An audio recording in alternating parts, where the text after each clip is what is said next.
នេះជារឿងពិតដែលបានកើតឡើងក្នុងសង្កាត់របស់ខ្ញុំហើយវាពាក់ព័ន្ធនឹងគ្រួសារខ្ញុំចាំបានថាវានៅដើមខែមេសាឆ្នាំ2005គ្រួសាររបស់ខ្ញុំមានដើមកំណើតចិនហើយយើងបើកអាជីវកម្មលក់គ្រឿងអគ្គិសនីមួយប្រភេទដែលលក់ដាច់ខ្លាំងក្នុងរដូវក្តៅប្រហែលខែមីនានិងមេសារយៈពេលនោះត្រូវបានចាត់ទុកថាជាពេលវេលារកលុយទូរស័ព្ទរបស់យើងនឹងរកឥតឈប់ឈរយើងនឹងនិយាយចប់ហើយដាក់ទូរស័ព្ទឲ្យក្នុងរយៈពេល10នាទីទូរស័ព្ទមួយទៀតនឹងម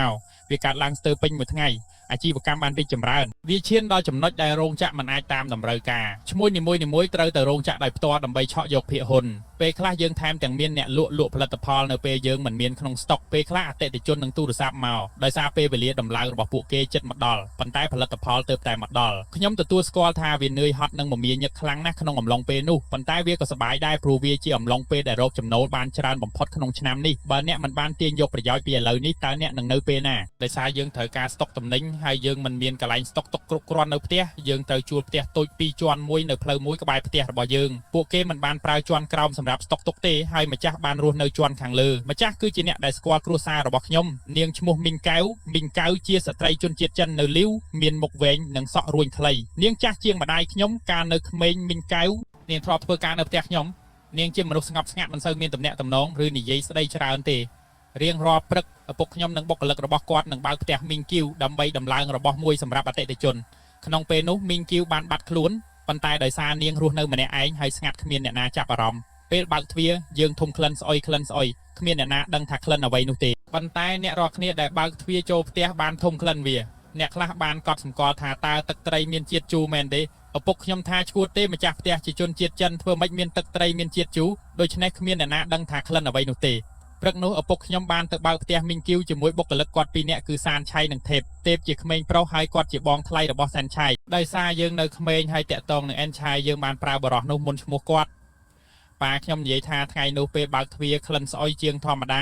ាសែងឆៃទ្រាំមិនបានក៏ប្រាប់ទេពទៅពិនិត្យពេលដែលទេពឡើងទៅបានមួយសន្ទុះក៏រត់ចុះមកដោយមើលទៅភ័យស្លន់ស្លោថាអូព្រះអើយមានមនុស្សស្លាប់ហើយប៉ារបស់ខ្ញុំនិងសានឆៃបានឡើងទៅមើលឃើញថាមីងកៅបានស្លាប់ហើយដេកនៅចន្លោះជណ្ដើរនឹងទ្វារជាន់ទី2ប៉ាខ្ញុំថានាងស្លៀកខោក្នុងតែខ្លួនអេក្រង់ប្រែជាខ្មៅឪពុកខ្ញុំបាននិយាយថាគាត់បានឡើងទៅទីនោះមួយផ្លែកហើយពេលគាត់ឃើញថាមានអ្វីកើតឡើងគាត់ក៏ប្រញាប់ចុះទៅវិញខ្ញុំនៅតែចងចាំឪពុកខ្ញុំយ៉ាងរស់រវើកទឹកមុខស្លេកស្លាំងដើរពាក់កណ្ដាលរត់ទៅផ្ទះប្រាប់ខ្ញុំថាមីងគីវបានស្លាប់ហើយសរុបមកមីងគីវមានជំងឺបេះដូងហើយត្រូវលេបថ្នាំជាប្រចាំនៅថ្ងៃនោះនាងប្រកាសជាគាំងបេះដូងភ្លាមខ្ញុំយល់ថានាងប្រហែលជាបានស្លាប់ប្រហែលមួយសប្តាហ៍ហើយបើទោះបីជានាងហាក់ដូចជាមានស្ថិរភាពក៏ដោយនាងនៅម្នាក់ឯងប៉ុន្តែមិនដូចជានាងមិនមានគ្រួសារនោះទេនាងមានបងស្រីម្នាក់ប៉ុន្តែប្អូនស្រីរបស់នាងបានរៀបការហើយរស់នៅផ្លូវមួយទៀតដែលជាផ្លូវធំជាងនៅទល់មុខច្រកចូលផ្លូវមីង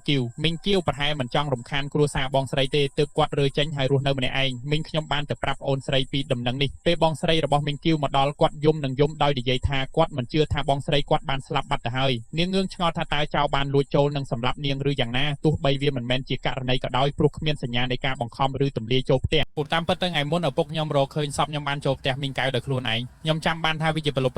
ខ្ញុំចូលទៅក្នុងទីងងឹតតែម្នាក់ឯងដោយគ្មានពិលខ្ញុំគិតថាខ្ញុំបានទៅពិនិត្យមើលថាតើអ្វីគ្រប់យ៉ាងនៅតែមានខ្ញុំអាចមើលឃើញដោយមិនច្បាស់ព្រោះទ្វារត្រូវបានទុកចោលខ្ញុំមិនបាននៅខាងក្នុងយូរទេមិនលើសពី10នាទីក៏ចេញមកនៅពេលនោះខ្ញុំមិនបានធំក្លិនឬសម្គាល់អ្វីខុសពីធម្មតាទេ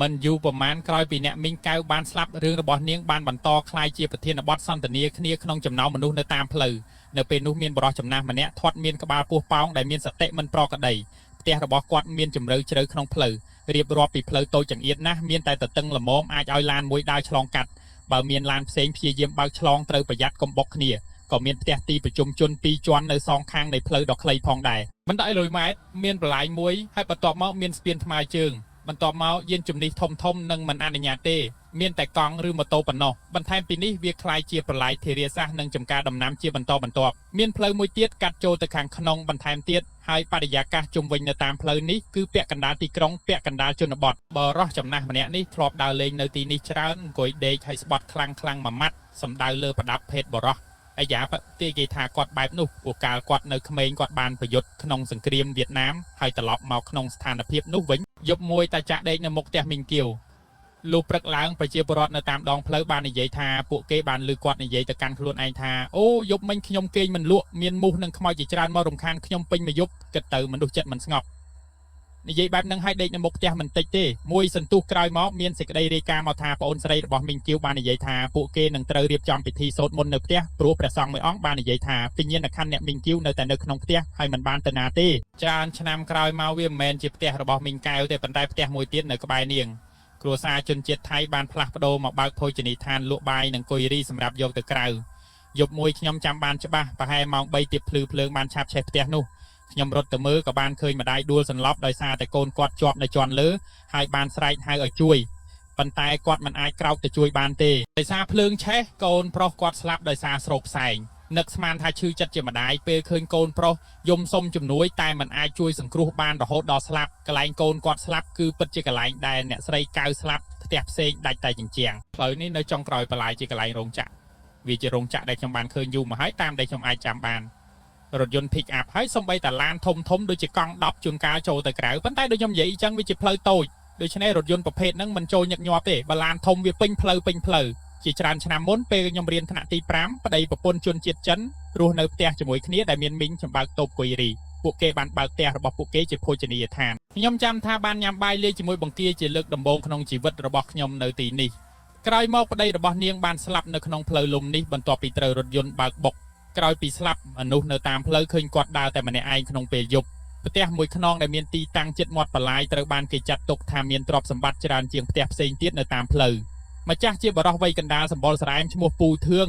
គាត់មានកូនគ្រួសារពូទឿងហាក់មានកូន3នាក់ជាស្ត្រីទាំងអស់ពួកគេស្អាតណាស់ស្បែកសមល្មមនិងមានលក្ខណៈពិសេសបែបចិនខ្ញុំចាំបានថាកាលពីខ្ញុំនៅក្មេងនៅសាលាបឋមសិក្សាកូនស្រីរបស់គាត់ម្នាក់បានចូលរៀននៅសាលាដូចគ្នាជាមួយខ្ញុំទោះបីជានាងរៀនថ្នាក់ទាបក៏ដោយនោះមានន័យថានាងនៅក្មេងជាងខ្ញុំតាមពិតខ្ញុំមិនដែលនិយាយជាមួយនាងទេខ្ញុំមិនដឹងថាមានរឿងអ្វីកើតឡើងនៅពេលនោះទេប៉ុន្តែអ្វីដែលប្រកាសនោះគឺផ្ទះពូទឿងត្រូវបានគ្របដណ្ដប់ដោយគ្រឿងអេសរិយៈពូទឿងផ្លាស់ចេញច្រើនឆ្នាំមកហើយគ្រួសារជាច្រើនទៀតក៏បានផ្លាស់ចេញដែរ